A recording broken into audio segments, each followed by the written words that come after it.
Friends, welcome to food bank Tamil. இன்றைக்கி நம்ம சேனலில் என்ன பார்க்க போகிறோம்னா, ஒரு சூப்பரான வெந்தயக்கீரை போட்ட சப்பாத்தி தான் வந்து பார்க்க போகிறோம். இது ரொம்ப ரொம்ப சாஃப்டாக, ரொம்ப டேஸ்ட்டு, ரொம்ப நல்லாயிருக்கும். ஸோ வாங்க எப்படி செய்கிறதுன்னு பார்க்கலாம். ஃபஸ்ட்டு வந்துட்டு நான் வெந்தயக்கீரை வந்து ஒரு கட்டு எடுத்துக்கிறேன். இப்போ நம்ம எடுத்துருக்க இந்த கீரை வந்துட்டு இளம் கீரை. ஸோ நான் அதனால் தண்டோடு வந்து கட் பண்ணி சேர்த்துக்கிறேன்.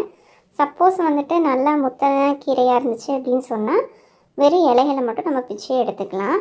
இதை நல்லா கழுவிட்டு கட் பண்ணி குட்டி குட்டியாக கட் பண்ணி நம்ம எடுத்து வச்சுக்கலாம்.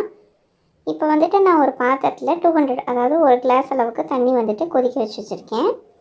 இதில் வந்துட்டு ஒரு கப் அளவுக்கு நம்ம வெந்தயக்கீரை கட் பண்ணி வச்சுருக்கிறத சேர்த்துடலாம். இது சும்மா ஒரு 5 மினிட்ஸ் வந்து கொதிச்சா போதும். இப்போ பாருங்கள், நல்லா வெந்து கலர் மாறி வந்துடுச்சு. டார்க் க்ரீனாக மாறினா போதும். ஒரு 5 மினிட்ஸ் வந்தால் போதும். இப்போ ஆஃப் பண்ணிடலாம். நம்ம அதோட ஸ்டிஃப்னஸ்லாம் போய் லைட்டாக வந்துட்டு வதங்கி வந்திருக்கும், அவ்வளோதான். ஸோ இப்போ வந்து நம்ம மாவு பிசைய ஆரம்பிச்சிடலாம். 2 கப் அளவுக்கு நான் கோதுமை மாவு எடுத்துக்கிறேன். இது கூட வந்துட்டு நான் கொஞ்சமாக பெருங்காயத்தூள் சேர்த்துக்கிறேன். அடுத்து ஒரு 1/4 டீஸ்பூன் அளவுக்கு ஓமம் சேர்த்துக்கலாம். ஒரு 1/4 டீஸ்பூன் அளவுக்கு மஞ்சள் தூள், 1/4 டீஸ்பூன் அளவுக்கு மிளகாய்த்தூள் சேர்த்துக்கலாம். நான் எல்லாம் வந்துட்டு கடையில் வாங்குகிற அளவுக்கு வந்துட்டு காரம், மிளகாய்த்தூள் எல்லாம் போட்டிருக்கேன். உங்களுக்கு வேணும்னு சொன்னால் நீங்கள் அதிகமாகவும் சேர்த்துக்கலாம். மல்லித்தூள் வந்துட்டு 1/4 டீஸ்பூன் அளவுக்கு சேர்த்துக்கலாம். அடுத்து இந்த மாவுக்கு தேவையான அளவுக்கு உப்பு சேர்த்துக்கலாம். ஒரு 1/4 டீஸ்பூன் அளவுக்கு இஞ்சி பூண்டு பேஸ்ட்டு சேர்த்துக்கலாம். இது கூட வந்துட்டு நம்ம 2 டீஸ்பூன் அளவுக்கு கடலை மாவு சேர்த்துக்கலாம். அப்படின்னா தான் டேஸ்ட் வந்து ரொம்ப நல்லாயிருக்கும். அப்புறம் புளிக்காத தயிர் வந்துட்டு 1 டேபிள் ஸ்பூன் அளவுக்கு நம்ம சேர்த்துக்கலாம். சேர்த்துட்டு இப்போ இது எல்லாத்தையும் நல்லா கலந்து விட்டுடலாம். இந்த மாவு எல்லாத்தையும் ஒன்றோட ஒன்று மிக்ஸ் ஆகி வரட்டும்.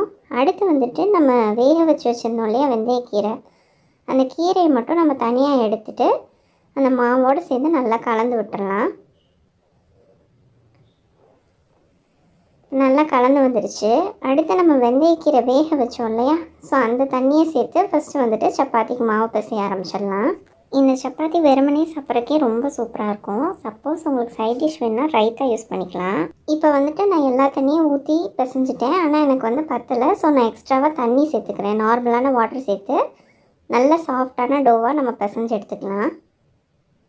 இது ஒரு 1/4 மணி நேரம் நல்லா ஊறட்டும். அதே மாதிரி வெந்தயக்கீரை வேக வச்ச தண்ணி சூடோடு ஊற்றிடக்கூடாது. நல்லா ஆற வச்சு ஊற்றினா தான் வந்துட்டு சரியாக இருக்கும். இப்போ வந்துட்டு நம்ம இதை தேய்ச்சிக்கலாம். தேய்ச்சிட்டு எண்ணெய் தடவிட்டு ட்ரையாங்கிள் மாதிரி நம்ம வந்து மடிச்சுக்கலாம்.